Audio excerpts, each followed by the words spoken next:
Hello and welcome to today's Monday update. It was again a great joy to be at both campuses this weekend as we continue our new format for preaching during the summer months. Let me invite you to let me know what you think about how this experiment in rotating sermons is working out. Feel free to drop me a note with any observations that you have as we continue this rotating sermon plan through the summer. Now, yesterday we heard some stories that we never hear. Pastor Davis preached on the story of Job, and I preached on the story of Eutyches from Acts chapter 20.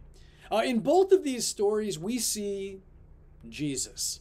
Rather than thinking about how we are like Job when we experience times of suffering, it's better for us to see how Jesus suffered in ways far worse than Job, so that he could conquer suffering through the cross and through the empty tomb. Also in the story of Eutyches, we get a glimpse of the resurrection of the dead on the last day because of Jesus and his resurrection on that first Easter morning.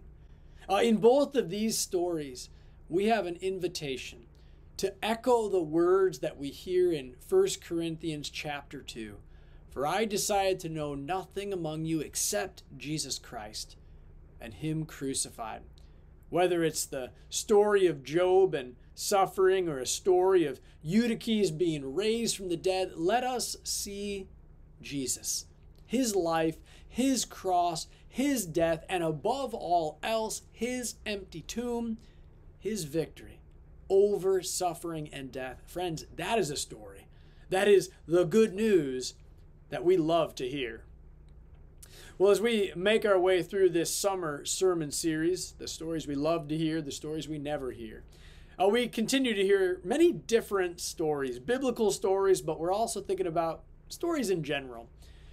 Today, I want to remind you of a great fiction story that points us to the great gospel story of Jesus. I'm thinking about the writings and the work of C.S. Lewis, especially his Chronicles of Narnia series.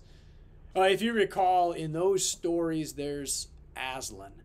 Aslan, this great Christ figure who was a strong, sacrificial, not safe, but good lion.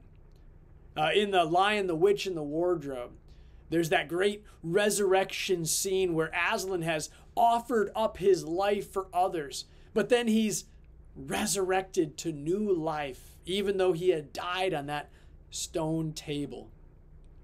Though his mane had been cut bare by the White Witch and her evil comrades, after he had been resurrected, Aslan's mane was new and full and beautiful again as he was alive. This story is such an engaging and powerful depiction of the death and resurrection of Jesus. If you've never read any of them, let me invite you to read some of C.S. Lewis's fictional books. Even though they were written for children, these are great reads for adults. If you've read these books, but it's been a while, reread one of them.